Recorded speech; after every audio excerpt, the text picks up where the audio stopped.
Professor SVSS Narayan Raju YouTube channel में आप सबका स्वागत करता हूँ। आज का विषय है लक्ष्मी नारायण मिश्र द्वारा रचित सिंदूर की होली में नारी चित्रण किस प्रकार हुआ है।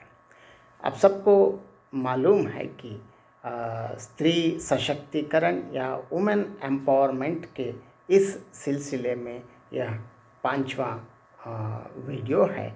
अब इसमें चंद्रकला के माध्यम से स्त्री से संबंधित विभिन्न पक्षों पर लक्ष्मी नारायण मिश्र जी के विचार हम आगे देखेंगे।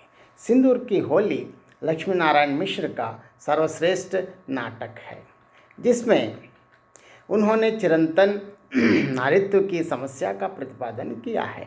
नाटककार ने समकालीन भारतीय समाज में स्थित नारी समस्याओं का अंकन विभिन्न पात्रों के द्वारा किया है।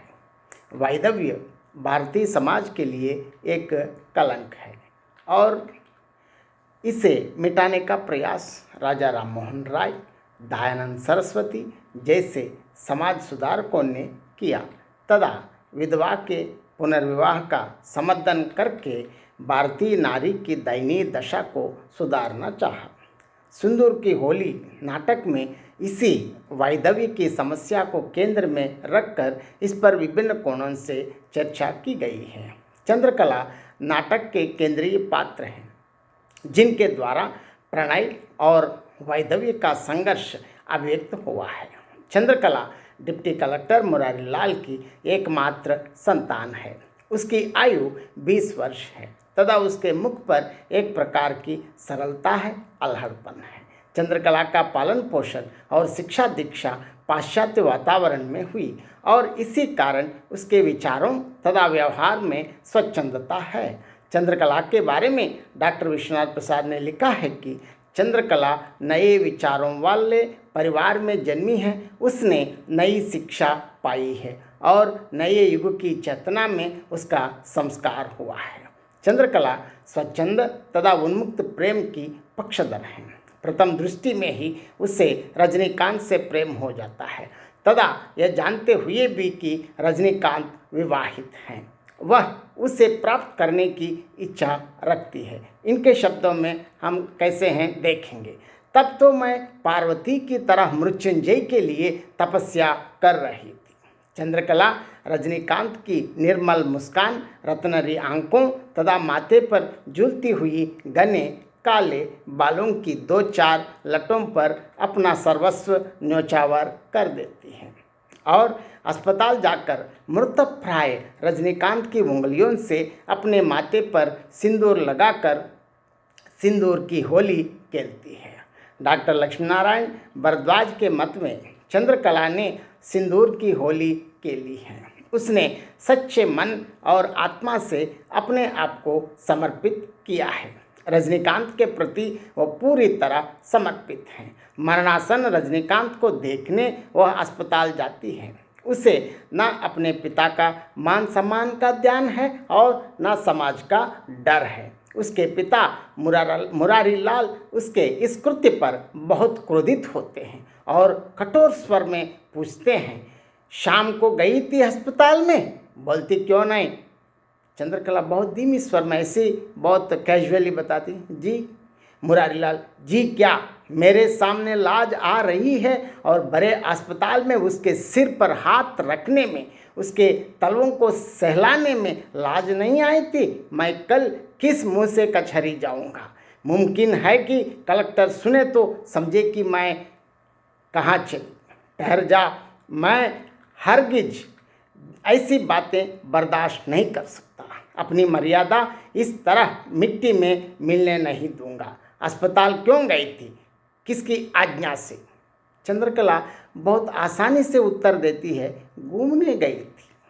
रजनीकांत की मृत्यु का समाचार सुनकर चंद्रकला अपना श्रृंगार करती है। गले में चंद्रहार पहनकर तथा मांग में सिंदूर डालकर कहती है कि आज मैं भी विधवा हो गई। उसके इस उन्माद पर मनोरमा दुखी होकर उसे समझने का प्रयास करती है, लेकिन चंद्रकला अपने वैधव्य को आत्मज्ञान करती है। चंद्रकला के शब्दों में देखेंगे, छी उन्माद क्यों होगा, मेरे भीतर आज चिरंतन नारित्व का उदय हुआ है, मेरी चेतना आज मेरे चारों ओर फैल रही है। चंद्रकला अपने वैदव्य को अमर बनाना चाहती है, लेकिन मनोरमा जानती है कि यह एक क्षणिक आवेश है, मात्र भावुकता है। इसलिए वो कहती है, तुम क्या समझती हो, वैसी हंसी, मुस्कुराहट, शरीर की सुंदरता और उसका विकास, आंखों की बिजली और बालों का उन्माद, उस कोटि का इतने बड़े संसार में दूसरा ना होगा, और तुम्हारी दानशील प्रवृत्ति वहाँ भी ना उलझ जाएगी। चंद्रकला की स्वच्छंद प्रवृत्ति के कारण ही मनोरमा को उसके अनेक बार विधवा होने का डर है।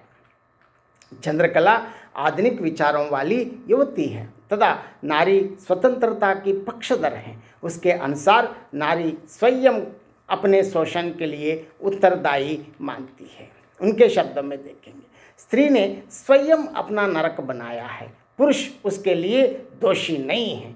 चंद्रकला का मत है कि पुरुष ने रोटी और कपड़े की आड़ में नारी को गुलाम बनाया है तथा जब तक नारी अपने पैरों पर खड़ी नहीं हो जाएगी तब तक उसके उद्धार की कोई संभावना नहीं है। यथा चंद्रकला के शब्दों में सुनेंगे एक बार, रोटी और कपड़े के प्रश्न को लेकर की मर्यादा बिगड़ गई है। हमारा स्त्रियों का निर्माण भी उन्हीं उपकरणों से हुआ है जिनसे पुरुषों का हुआ है, लेकिन तब भी हम पुरुषों की गुलामी में सदैव से चली आ रही हैं। हमारे भीतर कभी संदेह पैदा नहीं हुआ है, ऐसा क्यों है?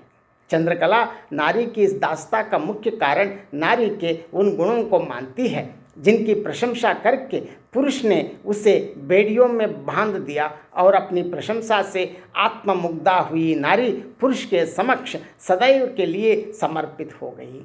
कभी त्यागमयी, कभी स्नेहमयी, कभी प्रेरणामयी, तो कभी वात्सल्य की देवी बनाकर पुरुष उसे चलता रहा, उसका शोषण करता रहा। नारी तन से ही नहीं मन से भी कोमल होती है, और पुरुष ने नारी की इस दुर्बलता का अनुचित लाभ उठाया है। अतः उनके शब्दों में ही हम देखेंगे, शरीर और मन की इस कमजोरी के कारण हम संसार के उन्मुक्त वातावरण से खींचकर दीवालों के घेरे में डाल दी गई है। चंद्रकला की यह दृढ़ मान्यता है कि यदि नारी अपने मन को मजबूत बना ले तो ही उसकी मुक्ति संभव है। चंद्रकला के शब्दों में देखेंगे, अगर हम लोग अपना रोना बंद कर दें तो फिर हमारी मुक्ति हो जाए। मैं इस वाक्य को दोबारा दोहराना चाहता हूँ। चंद्रकला के शब्दों में, अगर हम लोग अपना रोना बंद कर दें तो फिर हमारी मुक्ति हो जाए। चंद्रकला के अनुसार अपनी मुक्ति का प्रयास नारी को स्वयं करना है तथा पुरुष की चार हाथ की सेज को ही अपना संसार मानने की मानसिकता से बाहर आना है। चंद्रकला को सामाजिक रूढ़ियों के बंधन स्वीकार नहीं है। विवाह के अवसर पर होने वाले वेद मंत्रों, शंखध्वनि, हवन, ब्रह्मभोज आदि को वह अर्धहीन मानती है। सामाजिक परंपराओं की पूर्णतया उपेक्षा करते हुए वह अस्पताल में मरणासन्न रजनीकांत के हाथों से अपनी मांग में सिंदूर लगवाकर स्वयं को विवाहित करती है, और मनोरमा के विरोध करने पर अपने वैधव्य का औचित्य सिद्ध करते हुए कहती है कि तो विवाह तो मेरा भी हो गया, हम 1000-2000 आदमी भोजन ना कर सके, 10-20 बार शंख ना बजा, थोड़े से मंत्र और श्लोक ना पढ़े गए, यही ना।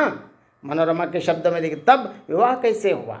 चंद्रकला के शब्दों में वो मुस्कुराती हुई जवाब देती है, विवाह की कई प्रणालियां हैं, हमारे ही यहाँ पहले प्रचलित थी, अब जरूर रुक गई है, लेकिन खैर मेरा तो हो गया जी। चंद्रकला अपने मत को ही शास्त्र मानती हैं, अनुभूति को महत्व देकर सामाजिक परंपराओं की उपेक्षा करती है। यथा शास्त्र और संस्कार मेरा मत है, मेरी आत्मा को जो स्वीकार, बस और कुछ नहीं। मनोरमा के वैधव्य को वह रूढ़ियों की देन मानती है, क्योंकि जिस पुरुष को देखा ही ना हो उसके नाम रूपी डोर से बंद कर वैधव्य को डोना नितांत रूढ़िवादिता ही है। वह मनोरमा से कहती है, बहन तुम्हारा विधवापन तो रूढ़ियों का विधवापन है, वेद मंत्रों का और ब्रह्मभोज का, जिस पुरुष तुमने देखा नहीं, जिसकी कोई धारणा तुम्हें नहीं है, जिसकी कोई स्मृति तुम्हारी आत्मा को हिला नहीं सकी, उसका वैधव्य कैसा है? तुम स्वयं सोच लो। इस प्रकार वह सामाजिक परंपराओं के प्रति अपनी उपेक्षा अभिव्यक्त करती है। चंद्रकला भावुकता से आक्रांत है और अपने क्रियाकलापों में वह तथ्यों की अपेक्षा भावनाओं को अधिक महत्व देती है। वह अपनी प्रेम भावनाओं पर नियंत्रण नहीं रख पाती और मनोरमा से रजनीकांत का चित्र बनवाती है। मनोरमा का मत है कि चित्र को रजनीकांत की पत्नी के पास भेज देना चाहिए, किंतु चंद्रकला को यह स्वीकार नहीं है। वह उसे सदैव अपने पास रखना चाहती है। यथा उनके शब्दों में हम देखेंगे किस तरह यह चित्र उसकी स्त्री के पास पहुंचना चाहिए। चंद्रकला खूब कह रही हो, सिर हिलाकर कहती हैं, चित्र बनवाया मैंने और भेज दो उसके पास। मनोरमा दान कर दो अपनी तरह से, उसे इसकी ज़रूरत है। चंद्रकला कहती है दूसरा बना दो। इसी प्रकार नाटककार लक्ष्मी नारायण मिश्र ने चंद्रकला के चरित्र को स्त्री सशक्तिकरण के एक सफल प्रतीक के रूप में चित्रित किया है। इसके साथ साथ लक्ष्मी नारायण मिश्र का मूल उद्देश्य यह है कि आजकल भारतीय समाज में कलंक जैसे जिस प्रकार इस वैधव्य की समस्या को नवीनतम दृष्टिकोण से अलग अलग आयामों से खींचने के लिए प्रश्न तो उठाया और उत्तर तो समाधान के लिए हम समय के साथ ही चलना पड़ेगा। इसके लिए मैं सबसे पहले इसका मूल उद्देश्य में लक्ष्मी नारायण मिश्र जरूर पूर्णतः उनको इस प्रकार चंद्रकला के माध्यम से वैधव्य की समस्या वैधव्य जैसे चिरंतन समस्या को उठाने के लिए उन्होंने एक सफल प्रयत्न किया है। इसमें कोई अतिशयोक्ति नहीं है। और आपको यह वीडियो सुनने के बाद या देखने के बाद ज़रूर आप अपनी प्रतिक्रिया व्यक्त कीजिए। धन्यवाद।